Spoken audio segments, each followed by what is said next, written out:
बच्चों, कैसे हैं आप? आज हम एक बहुत ही सुंदर कविता पढ़ने वाले हैं जो रविंद्रनाथ ठाकुर जी ने लिखी है। रविंद्रनाथ ठाकुर जी को तो आप जानते ही होंगे। हाँ जी, वही रविंद्रनाथ टैगोर जी, जिन्होंने आपका राष्ट्रीय गान जन गण मन, जिसे आप अपने विद्यालय में रोज गाते होंगे अपनी प्रार्थना के बाद, वो लिखा था। जन गण मन लिखा था और वो उनका जन्म 7 मई 1861 में हुआ था। किनका? रविंद्रनाथ टैगोर जी का, रविंद्रनाथ ठाकुर जी का। ये एक महान लेखक थे, कवि थे, दार्शनिक थे और पेंटर थे। बहुत सुंदर चित्र भी बनाते थे और कलाकृतियां बनाते थे। देखिए, इन्हें साहित्य में लिखने के लिए 1913 में नोबेल प्राइज भी मिला था, नोबेल पुरस्कार भी मिला था। और इनकी रचनाओं में एक बहुत प्रसिद्ध रचना गीतांजलि भी है। तो देखिए, इतने महान थे ये लेखक, कवि, दार्शनिक। इनके बारे में जितना बोला जाए उतना कम है। आज हम इसी महान लेखक की एक रचना पढ़ते हैं, एक कविता पढ़ते हैं। तो देखिए, कविता का नाम है छोटी सी हमारी नदी। ये आपका पाठ 17 है, छोटी सी हमारी नदी। तो देखिए, इन्होंने अपनी नदी के बारे में बताया है। ये बंगाल से थे, इनका जन्म बंगाल में हुआ था और बंगाली भाषा ये जानते थे। ठीक है, तो चलिए अब हम इनकी हिंदी में कविता पढ़ते हैं। छोटी सी हमारी नदी, टेढ़ी मेढ़ी धार, गर्मियों में घुटने भर भिगो कर जाते पार। पार जाते ढोर ढंगर, बैलगाड़ी चालू, ऊंचे हैं किनारे इसके, पाट इसका ढालू। पेटे में झकाझक बालू, कीचड़ का ना नाम, कास फूले एक पार, उजले जैसे घाम। दिन भर किच पिच करती मैना डार डार, रातों को हुआ कर उठते सियार। अमराई दूजे किनारे और ताड़वन, छाओ छाओ बामहन टोला बसा है सघन। कच्चे बच्चे धार कछारों पर उछल नहाले, गमछो पानी भर भर अंग अंग पर ढाले। कभी कभी वे सांझ सकारे निपटा कर नहाना, छोटी छोटी मछली मारे आंचल का कर छाना। बहुए लोटे थाल मांजती, रगड़ रगड़ कर रेती, कपड़े धोती करके कामों के लिए चल देती। जैसे ही आषाढ़ बरसता, भर नदियां उतराती, मतवाली सी छोटी चलती, तेज धार तन्नाती। वेग और कलकल के मारे उठता है कोलाहल, गदले जल में घिरनी भवरी भवराती है चंचल।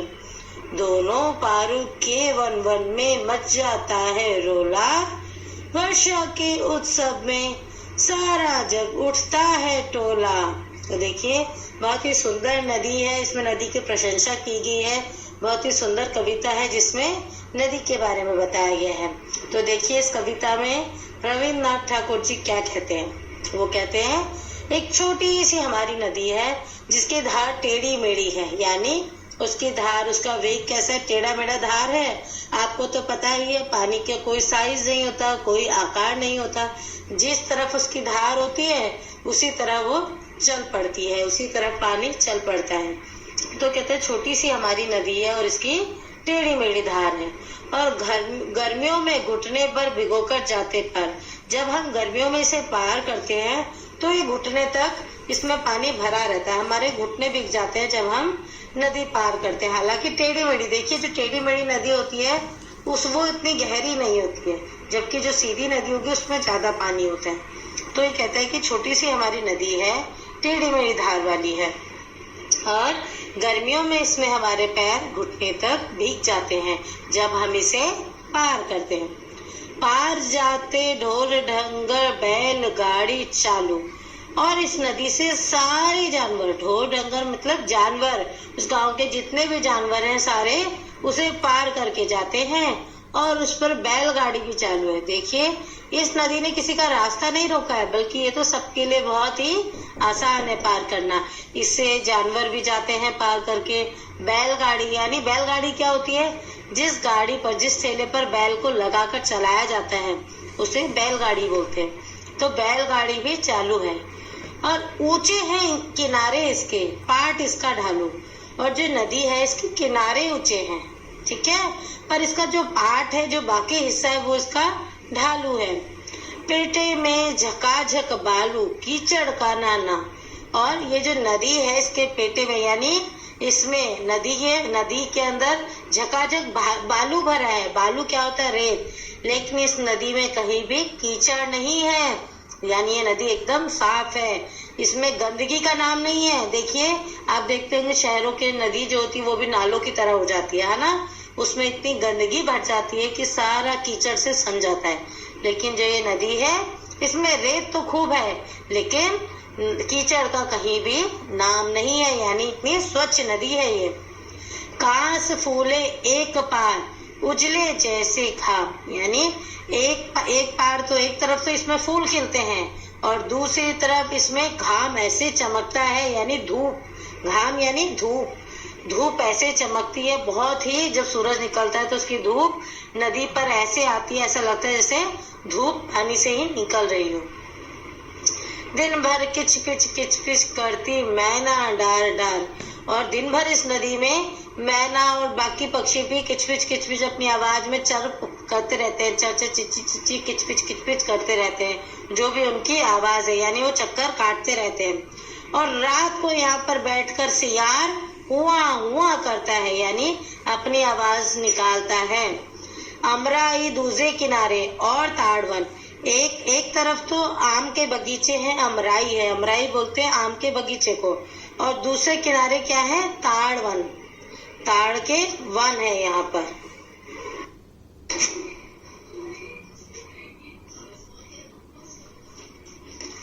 अमराई दूजे किनारे। देखिए, अमराई क्या बताया था मैंने?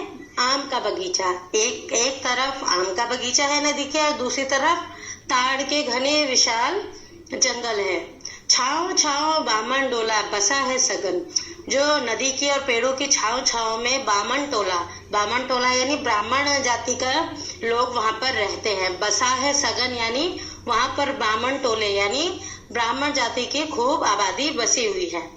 कच्चे बच्चे धार कछारों पर उछल नहाले, गमछो पानी भर भर अंग पर ढाले। देखिए, वहां पर कच्चे बच्चे सब जो नदी की धार है वहां पर उछल के नहाते हैं। और गमछे में, गमछा यानी तौलिया, जो पतला सूती का तौलिया होता है उसे गमछा बोला जाता है, उसमें पानी भरते हैं, उसे गीला करते हैं पानी से, फिर उसे अपने शरीर पर डालते हैं, अपने अंग पर डाल के गमछे से पानी नहाते हैं। कभी कभी वे सांझ सकारे निपटा कर नहाना, कभी कभी वह शाम को अपना सारा काम निपटा कर भी नहाते हैं। और छोटी छोटी मछली मारे आंचल का कर छाना। और देखिए, छोटी छोटी मछली जब तैरती है, जब उछलती है, तो वो छटपट सबको गीला कर देती हैं। बहुए लोटे थाल मानसी, रगड़ कर रेती। तो देखिए, नदी इतनी उपयोगी है कि लोग वहाँ नहाते भी हैं, कपड़े भी धोते हैं। और जो औरतें हैं वो अपने घर के लोटे, थाली, सारे बर्तन, जो बहुएं हैं, औरतें हैं वहाँ की, रगड़ कर रेत, जो नदी की रेत है, उससे रगड़ कर बर्तन भी धोती हैं और अपने बर्तनों को चमकाती हैं और कपड़े भी धोती है और घर के कामों के लिए नदी पर चल देती है। और जैसे ही आषाढ़ बरसता, देखिए आषाढ़ होता है बारिश का महीना, हिंदू कैलेंडर के हिसाब से आषाढ़ का महीना होता है बरसात का महीना। जब आषाढ़ का महीना आता है तो नदियां उफान पर होती है, यानी भर नदियां उतराती, यानी नदियां भर जाती हैं। मतवाली सी छूटी चलती तेर दाज धन्नाती और दन्नाती। देखिए, जो मतवाली, जो धीरे धीरे नदी चलती थी, जब आषाढ़ का महीना आता है वो भी खूब उफान में तैरती नजर आती है, तेज धार बन जाती है और कई चीजों को अपने साथ बहाकर, अपने वेग में बहाकर ले जाती है जब आषाढ़ का महीना आता है। वेग और कलकल के मारे उठता है कोलाहल, गंदले जल में घिरनी भंवरी भंवराती है चंचल। दोनों पारों के वन वन में मच जाता है रोला, वर्षा के उत्सव में सारा जग उठता है टोला। तो देखिए, जब आषाढ़ का महीना आता है तो नदी का स्तर बढ़ जाता है। क्यों? ज्यादा बारिश होगी तो नदी में सारा पानी इकट्ठा हो जाएगा, है ना, और उसका वेग बढ़ जाएगा। तो जब उसका वेग बढ़ जाता है तो उसकी आवाज, वेग, उसकी लहरें इतना कोलाहल मचाती हैं। कोलाहल मतलब खूब वेग, खूब शोर मचाती हैं। और गंदले जल में घिरनी भंवरी भंवराती है चंचल। और वहां पर नदी में जब इतना ज्यादा वेग हो जाता है तो वहां पर भंवर उठती है। भंवर क्या होता है? गोल गोल गोल गोल नदी में खूब उफान भरती है और भंवर बनती जाती है। दोनों पारों के वन वन में मच जाता है रोला, वर्षा के उत्सव में सारा जग उठता है टोला। तो देखिए, जब वर्षा आती है तो वर्षा के उत्सव में यानी वर्षा के त्योहार में, वर्षा के आने पर नदी के दोनों तरफ खूब रोला मच जाता है, खूब शोर मच जाता है। खूब नदी के उफान पर आने पर सब जगह हल्ला हो जाता है और खूब वेग आ जाता है। और सारा जग, सारी दुनिया, सारा नदी के आसपास का गांव पूरा वर्षा के उत्सव में झूम उठता है, पूरा टोला यानी सारे लोग। तो ये थी बहुत ही सुंदर कविता। नदी की विशेषता बताई, नदी के आसपास की विशेषता बताई, वहाँ का माहौल बताया। जब बिना आषाढ़ के भी मौसम बताया, आषाढ़ के आने के बाद भी बताया, वह कितने उपयोगी थी सबके लिए यह भी बताया। और लोग नदी से क्या क्या करते थे काम, वह भी आपको रविन्द्रनाथ ठाकुर जी ने बताया। तो ये रविन्द्रनाथ ठाकुर के बारे में आपको सबसे पहले आरंभ में बता चुकी हूँ। इनकी बहुत सुंदर रचनाएं हैं, गीतांजलि, आप उसे पढ़िएगा। अब हम आते हैं इसके अभ्यास कार्य पर। अब देखिए, ये थी नदी की बात। अब हम करते हैं तुम्हारे गांव की नदी की बात। ठीक है? पहला, तुम्हारी देखी हुई नदी भी ऐसी ही है या कुछ अलग है? जो आपके घर के आसपास नदी है, क्या वो भी इसी तरह है या कुछ अलग है? अपनी परिचित नदी के बारे में छोटी ही जगह पर लिखो, यानी यहाँ पर कुछ खाली जगह दी हुई है। अपनी कल्पना के आधार पर, अपनी गांव की नदी के आधार पर इसे पूरा कीजिए। ठीक है? फिर है दूसरा, कविता में दी गई इन बातों के आधार पर अपनी परिचित नदी के बारे में बताओ। धार, पाट, बालू, कीचड़, किनारे, बरसात में नदी, इन सब पर क्या क्या परिवर्तन है आपकी नदी में। ठीक है? तो आप ये लिखिएगा। फिर है तीसरा, तुम्हारी परिचित के नदी के किनारे क्या क्या होता है? देखिए, यहाँ तो एक साइड अमराई के वन थे, आम के बगीचे थे, और दूसरी तरफ ताड़ के वन थे। आपकी नदी के आसपास क्या है? ठीक है, लिखिएगा। तीसरा, नदी में नहाने के, फिर है तुम जहाँ रहते हो उसके आसपास कौन सी नदियां हैं और वे कहाँ से निकलती है और कहाँ तक जाती है, पता करो। फिर है कविता के बाहर, इसी किताब में नदी का जिक्र और किस पाठ में हुआ है और नदी के बारे में क्या क्या लिखा है। देखिए, ये तो एक नदी के बारे में कविता थी, और किसी पाठ में आपने इस किताब में नदी के बारे में पढ़ा, उसे लिखिएगा। फिर है दूसरा, नदी पर कोई और कविता खोज कर पढ़ो और कक्षा में सुनाओ। तीसरा, नदी में नहाने के तुम्हारे क्या अनुभव है, कैसे तुम्हें मजा आता है, क्या क्या परेशानियां होती है, क्या क्या तुम्हें कैसे आनंद आता है, ये सब अनुभव लिखिएगा। चौथा, क्या तुमने कभी मछली पकड़ी है? अपने अनुभव साथियों के साथ बांटो। फिर है, ये किसकी तरह लगते हैं? पहला, नदी की टेढ़ी मेढ़ी धार किसकी तरह लगती है? दूसरा, किचपिच करती मैना, ये किचपिच क्या होता है, समझ के आधार पर लिखिएगा। तीसरा है, उछल उछल के नदी में नहाते कच्चे बच्चे, इसका क्या अर्थ है, लिखिएगा। और ये किसकी तरह लगते हैं? कविता और चित्र, कविता के पहले पद को दोबारा पढ़ो, वर्णन पर ध्यान दो, इसे पढ़कर जो चित्र तुम्हारे मन में उभरा उसे बताओ, उसे बनाओ, बताओ चित्र में तुमने क्या क्या दर्शाया। फिर है कविता से, इस कविता के पद में कौन कौन से शब्द तुकांत है? तुकांत क्या होता है? जिसके अंत में तुक आया हो, जैसे आना, जाना, खाना, सोना, रोना, मोना, ये सारे शब्द होते हैं तुक वाले शब्द, उन्हें छाटो। किस शब्द से पता चलता है कि नदी के किनारे जानवर भी जाते थे? आपको वह शब्द लिखना है। कौन सा? ढोर ढंगर, यस, बहुत अच्छे। तीसरा, इस नदी के तट की क्या खासियत थी। चौथा, अमराई दूजे किनारे डैश चल देती। कविता की ये पंक्तियां नदी किनारे का जीता जागता वर्णन करती हैं। तुम भी निम्नलिखित में से किसी एक का वर्णन अपने शब्दों में करो। अब है हफ्ते में एक बार लगने वाला हाट। दूसरा, तुम्हारे शहर या गांव की सबसे ज्यादा चहल पहल वाली जगह।